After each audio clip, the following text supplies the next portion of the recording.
Assalamu alaikum les filles, j'espère que vous allez bien. Aujourd'hui on se retrouve déjà, subhanallah, pour le quatrième épisode de nos conseils que l'on vous donne tous les lundis matins. Et aujourd'hui je vais vous parler de la procrastination. Les filles, la procrastination, on entend souvent parler de ça, mais pour autant, est-ce qu'on a réellement compris les leçons? Est-ce qu'on les applique réellement? Ou tout du moins, est-ce qu'on met réellement en application ce qu'il faut pour arrêter de procrastiner? Et je vous donne ce conseil, mais je le fais avec beaucoup d'humilité parce que ce conseil, il est valable pour moi comme pour vous. Donc c'est vraiment un rappel que je me fais également à moi-même. La procrastination, les filles, c'est assez dangereux. C'est vrai que on entend beaucoup des phrases du style ah mais tu sais pas ce que tu vas devenir demain, donc fais tout aujourd'hui. Ah mais profite de la vie. T'as rien à perdre. Bah en procrastinant, l'air de rien si. On a beaucoup de choses à perdre. Combien de personnes ont procrastiné les choses? Combien de personnes ont procrastiné leur repentir? Et Allah a décidé de prendre leur âme avant qu'ils ne se repentissent? Combien de personnes ont décidé vraiment de repousser les choses au lendemain sans même avoir la garantie d'être là demain? Là, je vous parle vraiment à cœur ouvert parce que je pense qu'on ne s'en rend pas réellement compte de ce que c'est que la procrastination et des conséquences que ça peut engendrer sur notre vie. Pourquoi on procrastine en fait réellement? Pourquoi à chaque fois on remet tout au lendemain? Est-ce que c'est la fatigue qui nous fait parler? Est-ce que c'est la flemme qui nous fait parler? Est-ce que c'est le manque de temps? Est-ce que c'est le manque d'envie? Est-ce que c'est le manque d'ambition? Pourquoi on procrastine? Donc toi ma sœur qui m'écoute, j'aimerais que tu te poses la question. Pourquoi tu procrastines en vrai?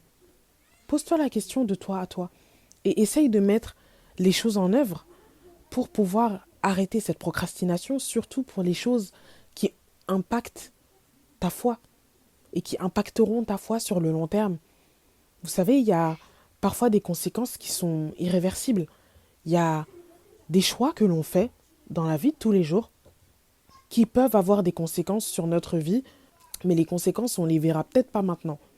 On va les voir, mais après. Et c'est là où les regrets ils vont commencer à venir. C'est là où les remords ils vont commencer à venir. Et les filles, avant d'en arriver là, posons-nous réellement la question, pourquoi on procrastine? Pourquoi on remet tout au lendemain?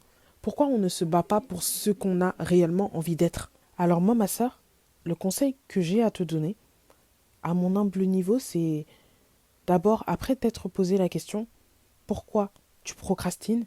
Et après avoir trouvé la réponse, déjà fais des invocations pour qu'Allah te facilite et pour qu'Allah t'aide à arrêter de procrastiner et à remettre les choses au lendemain sans en avoir la garantie d'être là, justement, demain.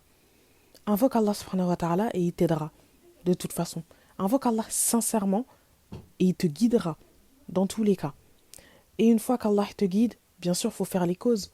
Éloigne-toi de tout ce qui t'éloigne de ta religion. Éloigne-toi de ce qui t'éloigne de la procrastination, tout simplement. Et encore une fois, quand je parle de faire les causes, les filles, faites les causes sincèrement et de façon assidue. Je pense que vous n'êtes pas sans savoir que le prophète sallallahu alayhi wa sallam nous dit que les actes les plus aimés d'Allah sont ceux qui sont faits avec assiduité et ceux même s'ils sont peu nombreux. Donc les filles, même si vous n'arrivez pas à faire beaucoup de choses à la fois, faites des actes petit à petit, des petits efforts comme ça, par-ci, par-là, mais de façon assidue. Et c'est pas une honte de, par exemple, devoir écrire tout ce que vous avez à faire dans une journée.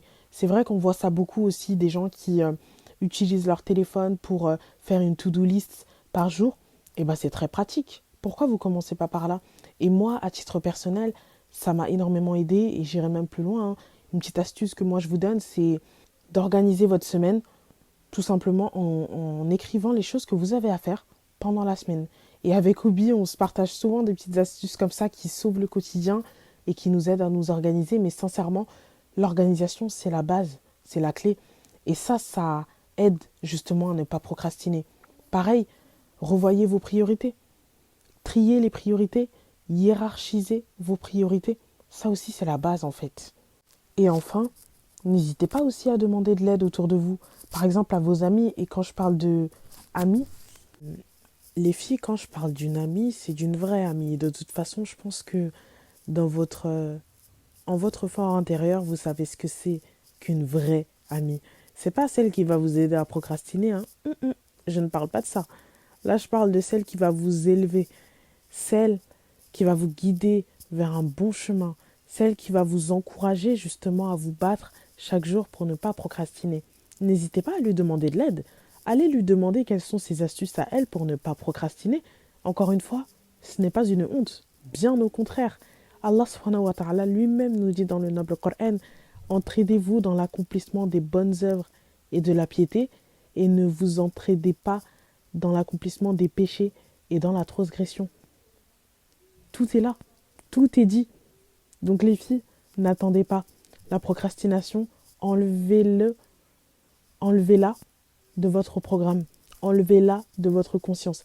Essayez un maximum d'arrêter de procrastiner. Reprenez votre vie en main. Parce que si vous ne le faites pas, personne, et j'ai bien dit personne, même pas vos propres parents, ne reprendront votre vie en main à votre place. Les filles, c'était mon conseil du jour. J'espère que la leçon est quand même passée dans vos oreilles et que vous avez bien pris des notes. En tout cas, on se retrouve lundi prochain, Inch'Allah, pour un tout nouveau conseil. Et d'ici là, portez-vous bien. Assalamu alaikum les filles. Merci pour ce temps partagé avec nous. On espère que tu as passé un bon moment en notre compagnie. Si tu estimes que cet épisode peut être utile à une autre femme, on compte sur toi pour le lui partager. Tu peux également d'ailleurs noter cet épisode sur ta plateforme d'écoute préférée. Ta voix compte. Alors si tu souhaites nous partager une épreuve ou un bonheur qui a marqué ta vie, tu peux nous envoyer ton témoignage par mail ou bien pourquoi pas nous raconter ton histoire de vive voix dans un prochain épisode. Car oui, Nissa Podcast reste la voix des femmes qui s'écoutent et s'entraident. Cet épisode prend fin ici, mais notre relation, ma sœur, continue d'exister. Alors on reste à ton écoute comme toujours. Prends soin de toi et n'oublie surtout pas une chose. Allah est avec toi.